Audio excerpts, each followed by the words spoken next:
সবচেয়ে সুস্বাদুভাবে ব্রয়লার মুরগি রান্না করার পারফেক্ট রেসিপি শেয়ার করব আজ।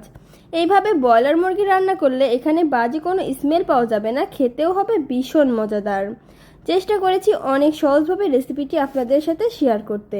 প্রথমে আমি ফ্রাই প্যানে তেল দিয়ে দিলাম, তারপর এখানে 1 চামচ লবণ দিয়ে দিলাম, দিয়ে ভালোভাবে নেড়ে দিয়েছি। তারপর আমি ব্রয়লার চিকেনটি ভালোভাবে ভেজে নিব। বেশিক্ষণ ভাজার দরকার নেই, 2 মিনিট ভাজলেই হবে। তারপর আমি একটা টমেটো কেটে রাখছিলাম, সেই টমেটোটি দিয়ে দিলাম, আর এখানে 1 পিস লেবু দিয়ে দিলাম যেন কোনো গন্ধ না লাগে। ব্রয়লার রান্না করলে অনেকে বলেন যে গন্ধ লাগে, তাহলে আর গন্ধ লাগবে না। তারপর আমি পেঁয়াজ কুচি, রসুন, এখানে আমি 1.5 চামচের মতো আদা রসুন জিরা পেস্ট, স্বাদ মতো লবণ, 1 চামচ হলুদের গুঁড়ো, 2 চামচ মরিচের গুঁড়ো, 1 চামচ ধনিয়ার গুঁড়ো দিয়ে ভালোভাবে এখন আমি কষিয়ে নিব। 2টা তেজপাতা, 7টা সাদা এলাচ, 2টা কালো এলাচ, 3টা দারচিনি, 7টা লবঙ্গ, 1/2 চামচ গোলমরিচ দিয়ে অল্প একটু পানি দিয়ে এখন আমি কষিয়ে নেব। এই জন্য ঢাকনা দিয়ে ঢেকে দিলাম।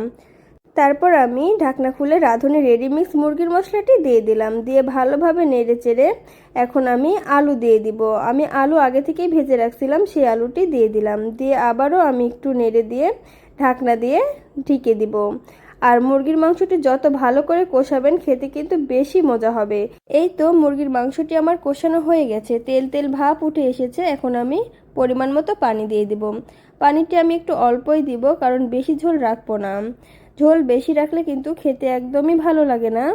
তারপর আমি একটু নেড়ে দিচ্ছিলাম যেন লেগে না যায়। তারপর এখানে আমি 1 চামচ জিরা গুঁড়া দিয়ে দিলাম, দিয়ে আবারও একটু নেড়ে দিচ্ছি।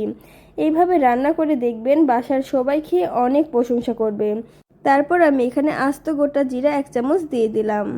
এইভাবে আমি আরও 5 মিনিট রান্না করে নিব। 5 মিনিট পর দেখুন আমার রান্নাটি হয়ে এসেছে। রান্নার কালারটি কত সুন্দর এসেছে, ঘ্রাণও অনেক সুন্দর হয়েছে। এখন আমি তুলে নেব একটি বাটিতে। আর আমার রান্নার ভিডিওগুলো আপনাদের কেমন লাগে অবশ্যই জানাবেন। আজ এ পর্যন্তই, সবাই ভালো থাকবেন। আরও নতুন নতুন মজার মজার খাবার ভিডিও দেখতে চাইলে আমার পেজে ফলো দিয়ে পাশে থাকবেন। আর সবাইকে ধন্যবাদ। আল্লাহ হাফেজ।